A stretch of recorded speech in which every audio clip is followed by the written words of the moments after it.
Breaking news చూస్తున్నాం. కాంగ్రెస్ నేత Meenakshi Natarajan Rajya Sabha nomination తిరస్కరణ వ్యవహారం ఇప్పుడు దేశ రాజకీయాల్లో తెలుగు రాష్ట్రాల్లో తీవ్ర దుమారం రేపుతుంది. దీనిపై మీనాక్షి నటరాజన్ స్పందించారు. తన నామినేషన్ తిరస్కరించడం ద్వారా దేశంలో ఏకపార్టీ వ్యవస్థను తీసుకురావాలని బీజేపీ ప్రయత్నిస్తుందని, వారి రాజనీతి ఏంటో ప్రజలందరికీ అర్థమైందని ఆమె మండిపడ్డారు. ఇక మరోవైపు ఈ వ్యవహారంపై సీఎం రేవంత్ రెడ్డి ధ్వజమెత్తారు. బీజేపీ కుట్రలో భాగంగానే ఈ నామినేషన్ తిరస్కరణ జరిగిందని ఆయన ఖండించారు. గతంలో ఓట్ చోరీ, సిట్ డ్రామాలకు పాల్పడిన బీజేపీ ఇప్పుడు ఏకంగా సీటు చోరీకి తెరలేపిందని సీఎం రేవంత్ రెడ్డి సంచలనమైన వ్యాఖ్యలు చేశారు. తెలంగాణలో మీనాక్షి నటరాజన్పై ఎలాంటి క్రిమినల్ కేసులు లేవని ఆయన స్పష్టం చేశారు. కాగా ఈ నామినేషన్ తిరస్కరణపై అభ్యంతరం వ్యక్తం చేస్తూ నేడు కాంగ్రెస్ నేతల బృందం కేంద్ర ఎన్నికల సంఘాన్ని కలవనుంది. న్యాయ పోరాటానికి కాంగ్రెస్ పార్టీ శ్రేణులు సిద్ధమవుతున్నాయి.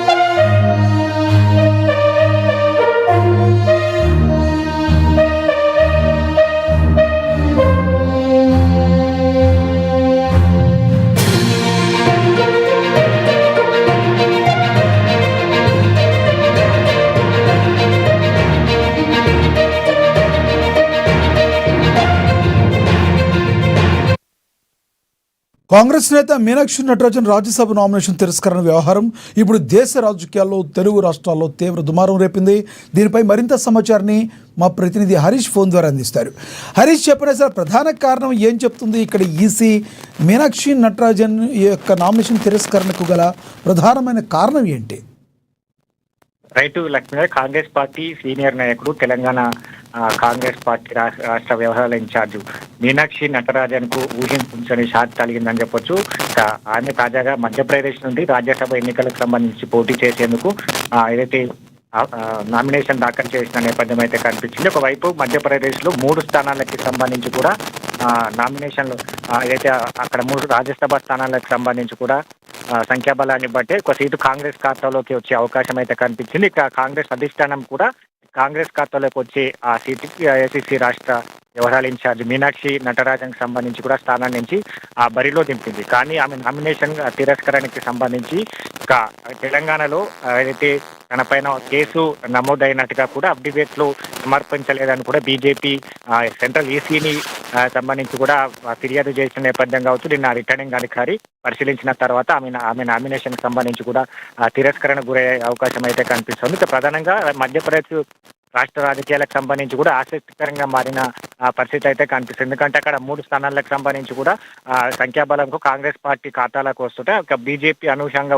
ఎత్తుగడ వేసిన నేపథ్యం అయితే కనిపిస్తోంది. ఇక 3వ వ్యక్తిని సంబంధించి కూడా బరిలో దింపేందుకు బీజేపీ ఏదైతే ఒక వ్యూహాన్ని సిద్ధం చేసిన నేపథ్యం అయితే కనిపిస్తా ఉన్నది. దాంట్లో భాగంగానే ఇక ఈ అంశాన్ని మీనాక్షి నటరాజన్కి సంబంధించి కూడా క్రిమినల్ కేసులు తెలంగాణలో నమోదైనట్టుగా కూడా ఏదైతే వాళ్ళు ఈసీని ఫిర్యాదు చేసిన నేపథ్యం అయితే కనిపిస్తా ఉంది. కాబట్టి మొత్తంగా ఇప్పుడు దీన్ని దేశవ్యాప్తంగా కూడా చర్చనీయాంశంగా మారిన నేపథ్యం అయితే కనిపిస్తా ఉంది. ఇప్పటికే కాంగ్రెస్ పార్టీ నేతలంతా కూడా వ్యతిరేకిస్తున్న నేపథ్యం అయితే కనిపిస్తా ఉంది. ఇక మధ్యప్రదేశ్ అయితే రాష్ట్ర రాజకీయాలకు సంబంధించి కావచ్చు, ఇక దేశ రాజకీయాలకు సంబంధించి కావచ్చు, బీజేపీ ఓటు బ్యాంకును కూని చేస్తా ఉన్నది, రాజ్యాంగాన్ని కూని చేస్తా ఉన్నట్టుగా కూడా ఆరోపిస్తారు. దీనిపైన మీనాక్షి నటరాజన్ కూడా స్పందించిన నేపథ్యం కావచ్చు.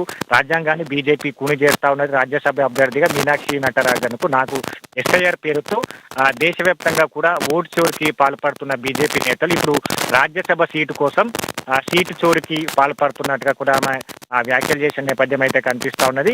ఇక సంఖ్యాబలం లేకపోయినా కూడా బీజేపీ 3వ స్థానంలో అభ్యర్థిని దించింది. విజయం కోసం రాజ్యాంగాన్ని, ప్రజాస్వామ్యాన్ని కాలరాసేలా బీజేపీ రాజకీయాలు చేస్తా ఉన్నారని కూడా కాంగ్రెస్ పార్టీ నేతలు కావచ్చు, ముఖ్యమంత్రి రేవంత్ రెడ్డితో పాటుగా మంత్రులంతా స్పందించిన నేపథ్యం అయితే కనిపిస్తా ఉన్నది. కాబట్టి దీనిపైన న్యాయపరంగా కొట్లాడతాం. ఏదైతే కేంద్ర ఎన్నికలకు సంబంధించి కూడా జయరాం రమేష్ నేతృత్వంలో కేంద్ర ఎన్నికల అధికారిని కలిసేందుకు మీనాక్షి నటరాజన్ అక్కడికి వెళితే అక్కడ రానివ్వలేదు. ఇక ఆమె పైన కూడా ఎలాంటి కేసులు నమోదవ్వాలనేట్టుగా కూడా కాంగ్రెస్ పార్టీ నేతలు చెప్తున్న పరిస్థితి అయితే కనిపిస్తా ఉంది. ఇక దీనిపైన బీజేపీ నేతల వర్షన్ కూడా వేరుగా కనిపిస్తున్న నేపథ్యం అయితే ఉన్నది. ఇక ముఖ్యంగా బీజేపీ నేతలు ఆరోపిస్తున్న దాని ప్రకారం గతంలో తెలంగాణ రాష్ట్ర వ్యవహారంగా ఇప్పుడు గతంలో తెలంగాణలో మీనాక్షి నటరాజన్ పైన నమోదైన పిటిషన్ కి సంబంధించి కూడా ఆ సమన్లు జారీ అయ్యాయి. ఒక మహిళకు సంబంధించి కూడా నారాయణపేట జిల్లాకి సంబంధించిన ఒక మహిళకు సంబంధించిన లైంగిక వేధింపులను గురి చేయడంతో పాటుగా అక్కడ నారాయణపేట కాంగ్రెస్ అధ్యక్షుడు శివకుమార్ రెడ్డి పైన పోలీసు కేసు నమోదైంది. తను ఎవరైతే మహిళ ఉన్నారో ఆమె నేరుగా పోలీస్ స్టేషన్ లో కేసు పెట్టడం జరిగింది. కేసు పెట్టిన తర్వాత కూడా కాంగ్రెస్ పార్టీ పిసిసి చీఫ్ కావచ్చు, ఇన్ఛార్జ్ మీనాక్షి నటరాజన్ కావచ్చు ఈ వ్యవహారం పైన కూడా స్పందించలేదు. తర్వాత తను పంజాగుట్ట పిఎస్ లో ఇదే అంశం పైన కూడా కేసు పెట్టిన పరిస్థితి కావచ్చు. అప్పుడు ఆయన అధ్యక్ష పదవి నుంచి తప్పుకోవడం జరిగింది. దాని తర్వాత కాంగ్రెస్ పార్టీ దీనిపైన ఎట్లాంటి ధృవీకరణ పత్రాలు ఇవ్వలేని పరిస్థితి కావచ్చు. ఏదైతే అధ్యక్ష పదవి నుంచి తొలగిస్తున్నట్టుగా ధృవీకరణ పత్రాలు ఇవ్వలేదు, ఆయన పైన చర్యలు తీసుకోలేదు. కాబట్టి పంజాగుట్ట పిఎస్ లో incharge Meenakshi Natarajan PCC chief తో పాటుగా పలువురు కాంగ్రెస్ నేతలు ఏదైతే మంత్రి వాకిటి శ్రీహరి, అలాగే డిసిసి అధ్యక్షుడు ప్రశాంత్ రెడ్డి కావచ్చు, చిత్తం పర్ణికారెడ్డి ఎమ్మెల్యే కావచ్చు, ఇక్కడ కొంతమంది నేతల పైన ఏదైతే ఆ మహిళకు సంబంధించి కూడా కేసు నమోదు చేసింది. దీని ఆధారంగానే కోర్టు సమన్లు జారీ చేసింది. ఈ కేసుకు సంబంధించి కూడా ఇంకా కొనసాగుతున్న పరిస్థితి అయితే ఉన్నది. కాబట్టి ఈ అంశాన్ని బీజేపీ బలంగా చూస్తుంది. ఒకవైపు కాంగ్రెస్ పార్టీ నేతల వర్షన్ వేరా ఉన్నది. ఇన్ఛార్జ్ మీనాక్షి నటరాజన్ పైన ఎలాంటి క్రిమినల్ కేసులు నమోదు కాలేదు.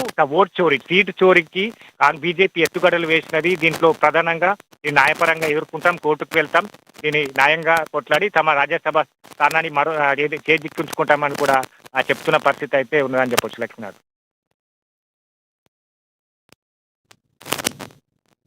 Thank you Harish.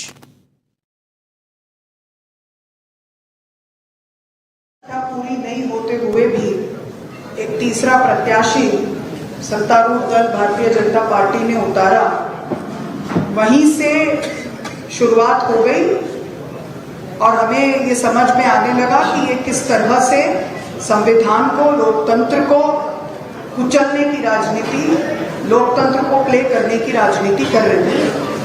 एसआईआर के बहाने और अलग अलग हथकंडे अपनाकर वोट चोरी तक जो मामला सीमित था, आज वो सीट चोरी एसआईआर के बाद ही शुरू हो गई। और अब ये क्लियरली यहाँ पर राज्यसभा के चुनाव को भी, जैसे इन्होंने मध्य प्रदेश में पिछले समय में कोऑपरेटिव के चुनाव और अन्य चुनावों को किया है, वैसा ही बनाने की कोशिश हो रही है। एक तरफ ये महिलाओं की बात करते हैं, दूसरी तरफ उन्होंने जिस तरह के हथकंडे अपनाए फिर वो चुनौती दी। हमारे दोनों वकील साथियों ने सारे आर्ग्यूमेंट्स उनके सामने रखे और जैसा उन्होंने कहा उन आर्ग्यूमेंट्स को पूरी तरह से हियरिंग तक नहीं दी।